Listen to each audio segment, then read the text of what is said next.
புலம்பெயர் தொழிலாளர்கள் தீபாவளிக்கு சொந்த ஊருக்கு சென்றுவிட்டு திரும்பாத நிலையில் வியாபாரம் நேரடியாக பாதிக்கப்படுவதாக தொழில்துறையினர் அச்சமடைந்துள்ளனர். இதுகுறித்தான கூடுதல் தகவல்களை எமது செய்தியாளர் மணிகண்டன் வழங்க கேட்கலாம். வணக்கம் மணிகண்டன், இதுகுறித்தான விவரங்களை பகிர்ந்துக்கோங்க. வணக்கம் பிரபாவதி. திருப்பூரில் வேலை செய்கின்ற புலம்பெயர் தொழிலாளர்கள் பெரும்பாலும் சொந்த ஊருக்கு சென்றுவிட்டு திரும்பாத நிலை தொடர்கின்ற நிலையிலேயே திருப்பூரில் பின்னலாடை தொழிலை கற்றுக்கொண்டு அவர்கள் சொந்த ஊரில் தொழில் செய்ய தொடங்குவதாக தொழில்துறையினர் அச்சம் தெரிவித்திருக்கிறார்கள். அதாவது திருப்பூர் மாநகரில் கிட்டத்தட்ட 20,000 பின்னலாடை தொழில் நிறுவனங்கள் இருக்கின்றன. நிட்டிங், டையிங், டெய்லரிங், பிரிண்டிங் என பல்வேறு பிரிவுகளில் இந்த தொழில் நிறுவனங்கள் இயங்குகின்றன.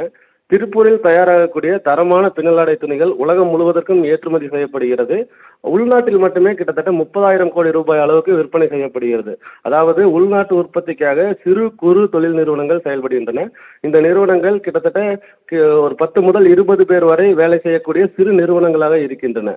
இங்கு திருப்பூருக்கு புலம்பெயர் தொழிலாளர்கள் கிட்டத்தட்ட 3,5 லட்சம் தொழிலாளர்கள் இங்கு பணிபுரிவதாக தெரிவிக்கிறார்கள்.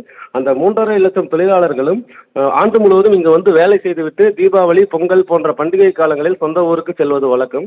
அவ்வாறு சென்ற தொழிலாளர்களில் கிட்டத்தட்ட 20% மேலானவர்கள் இன்னும் திரும்பாமல் இருக்கிறார்கள்.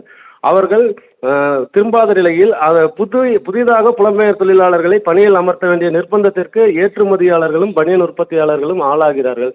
அவ்வாறு இங்கு தொழில் கற்றுக்கொண்ட பழைய தொழிலாளர்கள் என்ன ஆனார்கள் என்று பார்க்கும்போது, இங்கு தொழிலை கற்றுக்கொண்டு சொந்த ஊர்களான பீகார், மத்திய பிரதேசம், குஜராத் உள்ளிட்ட ஊர்களுக்கு செல்லும் வடமாநில புலம்பெயர் தொழிலாளர்கள் சிறு சிறு தையல் நிறுவனங்களை நிறுவுகிறார்கள்.